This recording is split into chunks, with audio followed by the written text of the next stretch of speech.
ang gusto ng taong bayan, may impeach ka na. Bakit hindi mo sundin yun? Isa pang gusto ng taong bayan, yung magpa-hair follicle test ka. Para makasiguro ang mga bumoto sa'yo, yung mga nabudol mo, isa na ako dun, ay makasigurado na hindi adik ang presidente.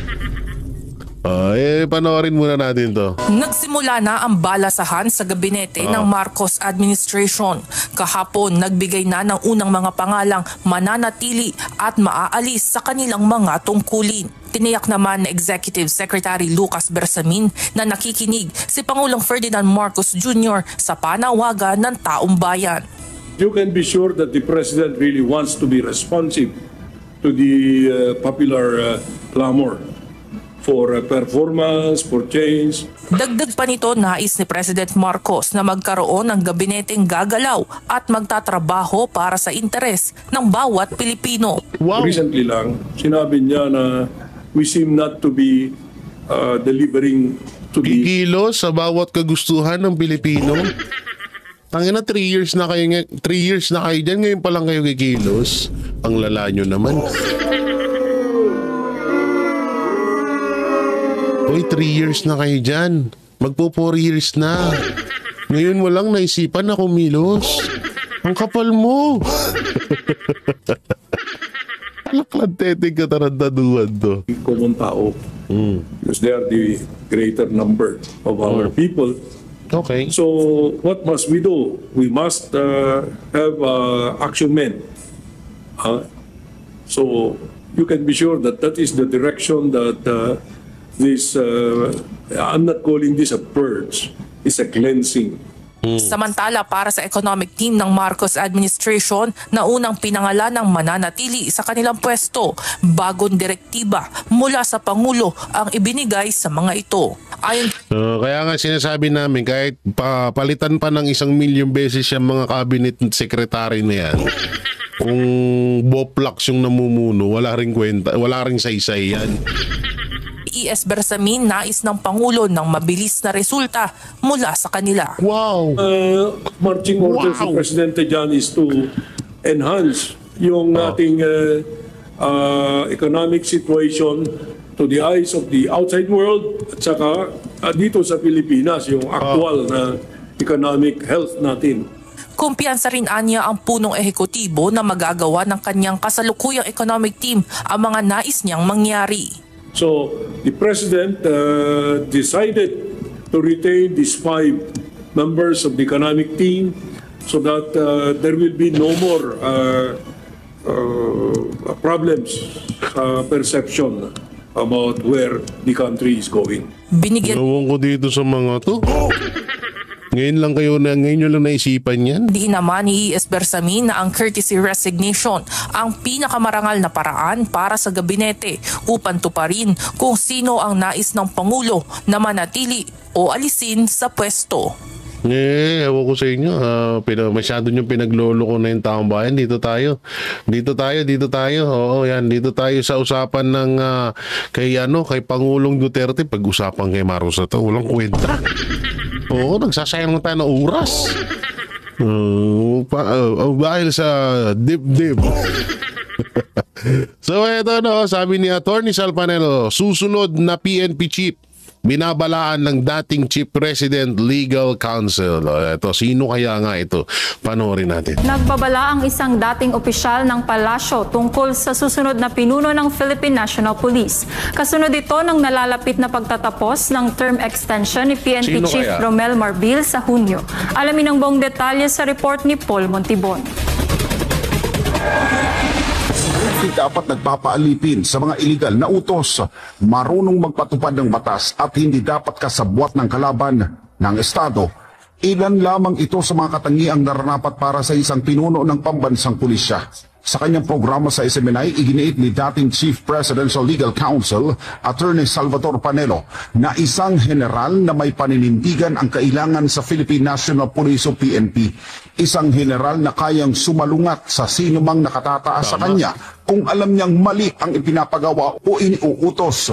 Kailangan kumuha tayo ng isang matatag, may prinsipyong pulis na maging Chief PNP. Otherwise, wala. Ganun palagi ang mangyayari sa atin. Palaging illegal ang ginagawa. Muling inihalimbawa ni Panelo ang mga iligal na aksyon ng PNP laban kay dating Pangulong Rodrigo Duterte sa ilalim ng kumpas ni Chief PNP Marbil at Police Major General Nicolas Torre. Hindi, alam nyo alam nyo kung bakit na-extend si Marbil? Naghahanap yang si Marcos ng papalit kay Marbil na kayang-kaya niyang kontrolin. Kasi una-una, ang dami hong deserve sa pagiging PNP chief. Ang dami ho nila dyan. Pero bakit nahihirapan silang maghanap? Bakit parang pinapatagal nilang mapalitan to si Marbil? Alam nyo nga, yun nga, kagaya ng sinabi ko, na talagang itong nangyayari dyan na sistema sa pagpalit ng PNP chief ay talagang binubusisi nila or parang tinatawag na bina-background check muna nila. Na alam nila na talagang susunod sa kanila yun. At syempre, parang katulad yan ni Torre. Kaya nga si Torre kung baka ito yung sumunod na PNP chief, kaso gurang na rin to eh. No, so kapag ito naging PNP chief si Torre, naku po, lalong magyayabang yan. Lalong magyayabang yan si Torre. Pero yun nga, sabi ko nga sa inyo, dapat talaga yung magiging PNP chief hindi na katulad na kasing tulonggis ni Marbil. Kung kasing tulonggis ni Marbil at ni Torre yan, paktay tayo dyan. Susunod-sunuran na lang kahit na mali-mali na yung batas na ipinapatupad. Director ng Criminal Investigation and Detection Group o CIDG. Gaya ng ginawa nitong bagong itong na yung nakaupong PNP chief. Sinunod niya ang utos sa mga nakakapasa kanya. Pinatupad niya yung illegal na pag-aaresto, yung illegal na pagditini, at ang pagpapatalsik sa dating Pangulong Duterte sa Hague. Yun ay obvious na illegal na illegal. Pero hindi sinunod eh. May pagsabwatan sa mga kalaban ng Estado, kalaban ng mga Duterte. Nakakadismaya lang ani Attorney Panelo kung sa mga opisyal ng PNP ay walang maninindigan sa kung ano ang tama. Kahit na sinong PNP chief, kailangan kasi pag PNP chief ka, kung ano ang batas, ipatupad mo. Pag yung nag-uutos sa'yo, illegal, siya ang ikulong mo. Ganon dapat ang PNP chief. Kaya naman hamon ito sa mga nasa hanay ng PNP, partikular na sa mga matutunog na opisyal na papalit kay General Marbil. Kung ako ang PNP chief, di pa-aresto ko kagad yung nag-utos ng illegal. Ibalik kagad yung imay ng PNP. Sa ngayon, wala pang opisyal na pahayag ang Malacanang kaugnay sa pagpili ng susunod na hepe ng pambansang pulisya. Sa ilalim ng mandato nito, may kapangyarihan ang Department of Interior and Local Government o DILG, National Police Commission o NAPOLCOM at PNP na magrekomenda ng kanilang mga potensyal na kandidato sa Naku po, delikado yan pag DILG ang nagano dyan. Wala na, mapupunta na naman tayo sa wala niyan. sunod na Chief PNP. Pero mananatiling nasa Pangulo ang desisyon kung sino ang gugustuhin nitong iluklok sa pwesto. Wala rin pala, no? Wala din palang kwenta yan. Oo, kung si Pangulong Marcos pa rin ang magpipili, syempre, sino ba naman tao? Syempre, pipiliin niya yung susunod sa kanya, susunod sa lahat ng kalokohan niya. Diba? Oo, kailangan piliin niya dyan yung kalaban niya. Hindi nayari siya. Baka pati siya hinuli niyan. Baka pati sila Marbil, Pajardo, sila Torre, baka paghuhulihin yan. Oo, kung si Marcos pa rin pala mamimili, wala yan. Ano yan? Ang tawag dyan ay useless. Oh, useless talaga yan, no. Wala na tayong ano diyan. Wala tayong mapapakinabangan diyan sa ano na yan. Wala tayong mapapakinabangan diyan sa ano bang tawag niyan diyan sa bagong PNP chief na yan. So eto, panoorin naman po natin, eto na.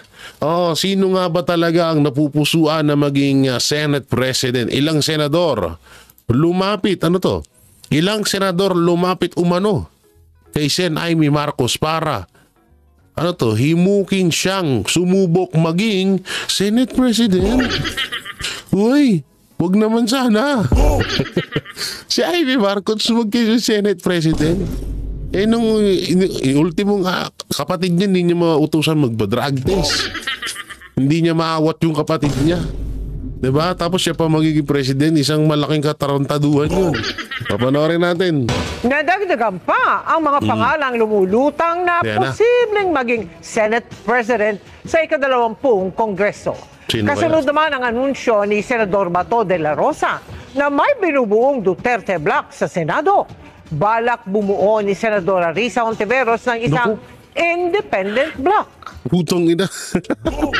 Ano yun? Independent block. Ay, di buuin mo, Makabayan block. Idol mo sila Franz Castro, Risa. Ito si Franz Castro, ang aga magdeklara nito na tatakbong presidente. Oo, alam niyo, kapag ito si Risa Hontiveros ay nanalo bilang presidente ng Pilipinas, ay naku po. Kung alam nyo lang, naku po. Ulit-ulit eh, no? Wala na, finish na. Bobo na talaga lahat ng Pilipino. Nakatutok si Katrina Son. Sino kaya? Sa gitna ng ugong ng pagpapalit ng Senate presidency sa pagpasok ng 20th Congress sa Hulyo, naglabas ng pahayag ang kapatid ng Pangulo na si Senador Amy Marcos. Ayon sa kanya, may mga lumapit sa kanyang mga kapwa-senador para himukin siyang sumubok maging Senate President. Hindi niya tinukoy kung sino ang mga kumausap sa kanya. Hindi kaya inuuto ka lang nun, Amy? Hindi kaya inuuto ka nung mga yon? Na Senate President ka. Tanga ka naman eh. Una nang lumutang ang pangalan ni Senator-elect Tito Soto na siya raw hahamon sa liderato ng kasalukuyang Senate President Cheese Escudero. Kinumpirma ni Senator-elect Erwin Tulfo ang panliligaw ni Soto at Escudero para makuha ang kanyang suporta. Pareho raw siyang inimbitahan ng dalawa para personal na makausap. Kinausap niya ako. Sabi niya, nagpahiwatig naman talaga siya na gusto niyang tumakbo as Senate President. Sabi ko, sige boss, pero hindi pa ako nag-commit. I did not make any commitments. Wow. Ganun din kay Senator Cheese. Nung tinawagan ako ni Senator Cheese, sabi ko, sige po, I'll listen. Ito pang isa na to, kala mo talaga may buga. Pero ito kung halimbawang kontrolado ng presidente ang pagiging kung sino ang Senate President, baka Amy Tulfo na yan. Tatakbo lang ho tayo sa dalawang taong yan. Amy Tulfo lang ang magiging Senate President kapag kontrolado ito ng gobyerno. Tandaan nyo yan, sinabi kong yan. Dagdag niya, mahaba raw ang naging pag-uusap niya at ng kanyang kapatid na si Senator Raffy Tulfo ukol dito. Nag-usap kami ni Senator Raffy, mahaba-habang diskusyon namin kagabi. May gusto siya, dalawa lang naman yan Senator Cheese at saka Senator Soto. So, nag-usap kami, sabi niya, ito yung gusto. Nauna nang sinabi ni Senador Bato de la Rosa na nakatanggap rin siya ng text mula kay Escudero tungkol sa issue. Ang posisyon ng Senate President ang ikatlong pinakamataas na pwesto sa pamahalaan. Malaking usapin din ito ngayon sa gitna ng nakaumang na impeachment trial ni Vice President Sara Duterte na gugulong na sa pagbabalik ng sesyon sa Hunyo. Si Senator Risa Hontiveros naman, sinabing kung ang Duterte Block ang lalabas na minorya sa Senado, bubuo siya ng ikatlong grupo ng independent block kasama sina Senator-elect Bam Aquino at Francis Pangilinan. Tangin na yun, nagsama pa kayong tatlong kubang. Si Boy Saging, si Boy Panalo, tsaka si si Girl Witness. Wala po akong planong sumali sa isang Duterte block. Kung makukuha nila yung label ng minority, may option pa rin po ako or kami kung magdesisyon po kami na isang independent block na magpapatuloy talaga sa pag-check and balance, magpapatuloy sa pag-fiscalize at pati sa labas ng Senado, magpapatuloy sa pagbubuo ng oposisyon. Pareho sa Duterte at kina Presidente. Di ba? Lukuhin mo lang mo di magbo. Ang recruiting mo si Castro, hindi nga pala senador yun. Pero ang ganda, may Duterte, may anong sabi niya kanina? Independent block. Ang galing may sarili kang may sarili kang desisyon.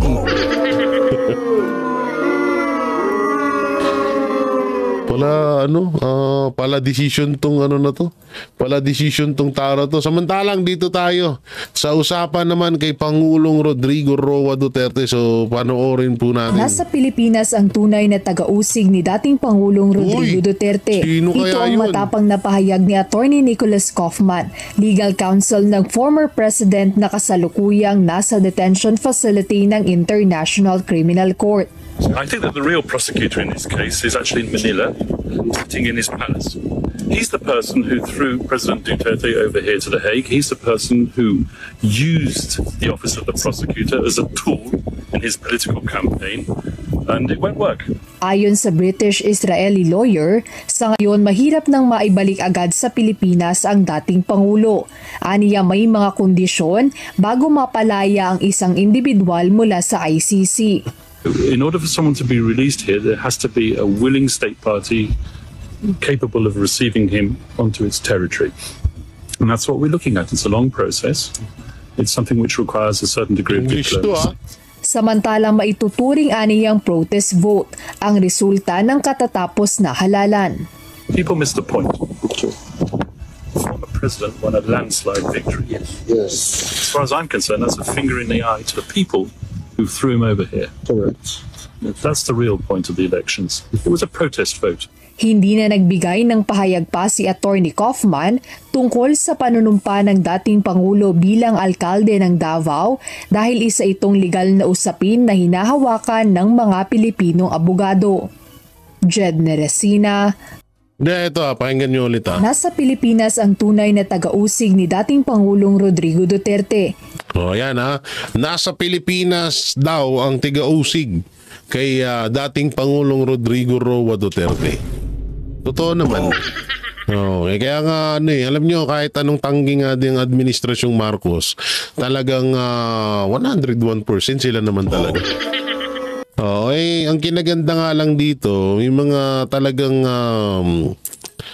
tawag dito, may mga na talagang alam yon, kahit anong panggigipit sa mga Duterte, lalo na kay Pangulong Duterte, talagang hindi nawawala ang pagmamahal ng mga Pilipino sa mga Duterte. Kaya tayo talagang todo lang, sige lang, suportahan lang natin, kung maaari triplehin, quadruplehin natin ng suporta sa mga Duterte at sa mga totoong kumakampi at kakampi ng mga Duterte, no. Alam niyo, wala namang masama dyan sa ginagawa natin dahil alam niyo kasi ganito yan ang pagsuporta sa isang tao, lalo't alam mo naman na goods yun, alam mo naman na okay yun, wala ho kayo dapat pagkahinayangan doon. Alam nyo naman na kahit ako, hindi ako nangihinayang na ipagtanggol ang mga Duterte kasi alam ko na kung gaano nila kamahal ang ating bansang Pilipinas. Kaya kahit anong mangyari, Duterte pa rin talagang susuportahan natin hanggang dulo, hanggang sa 2028 presidential election.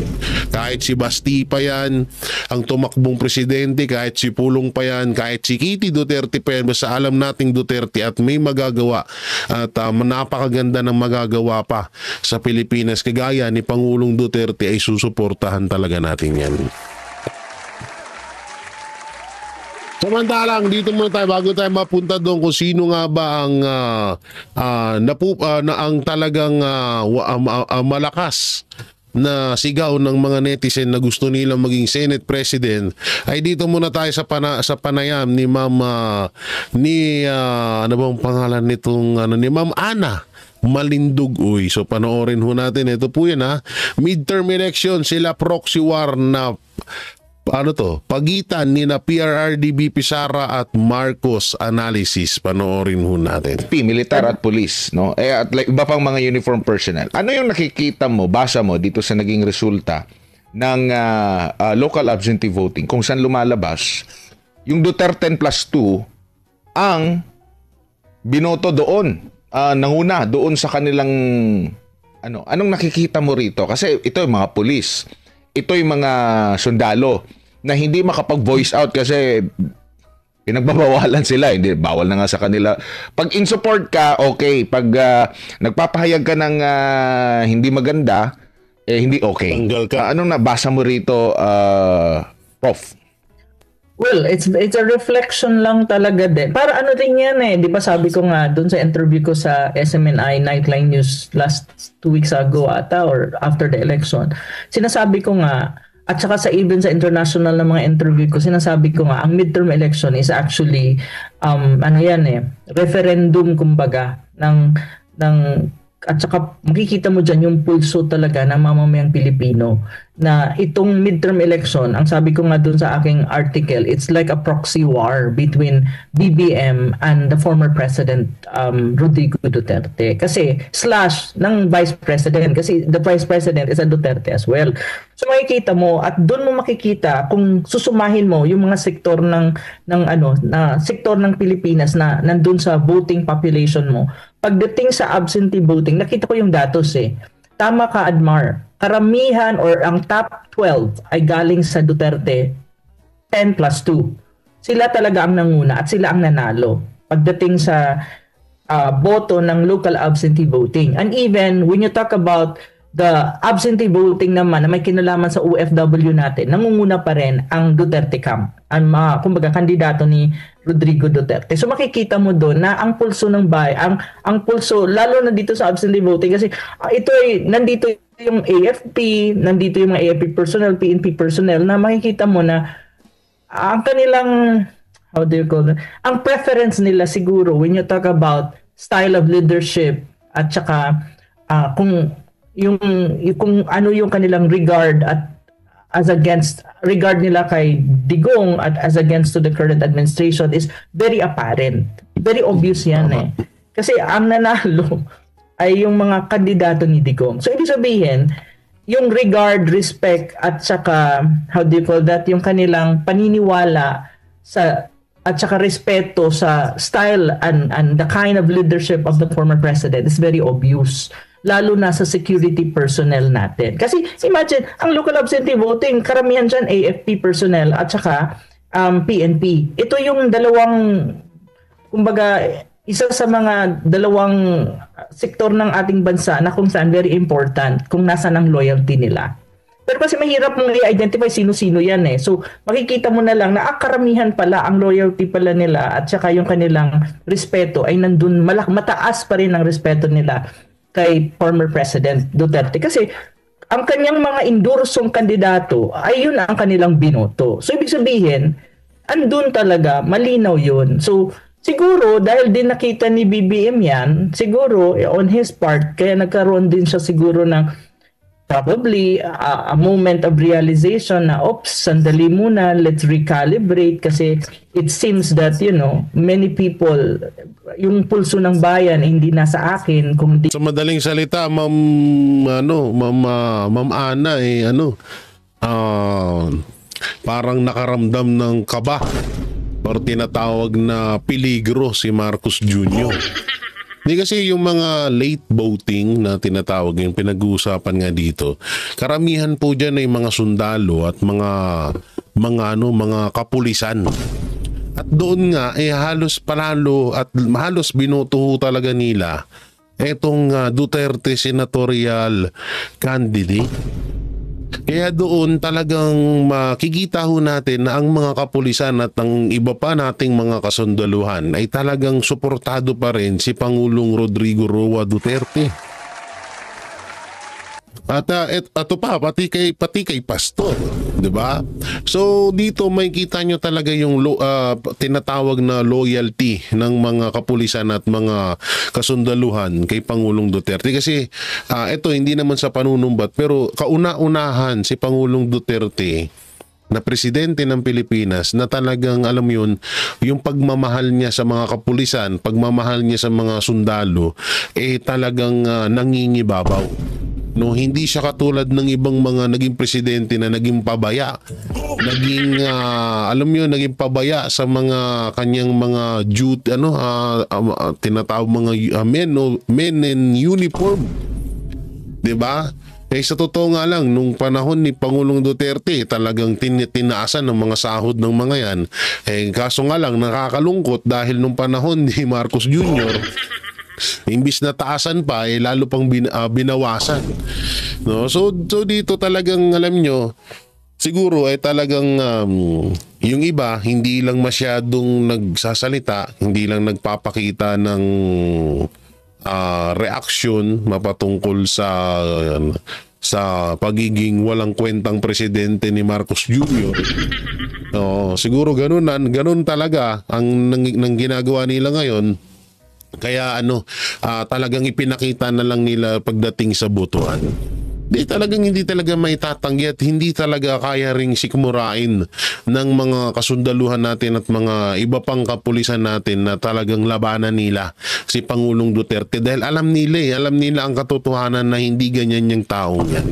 So tuloy pa natin. Di nandun pa rin sa kind of and style of leadership ng former president. So may ganun siya Siguro, I am not sure, si BBM lang makakasagot niyan, pero for me, maybe nagkaroon siya ng a moment of, awakening.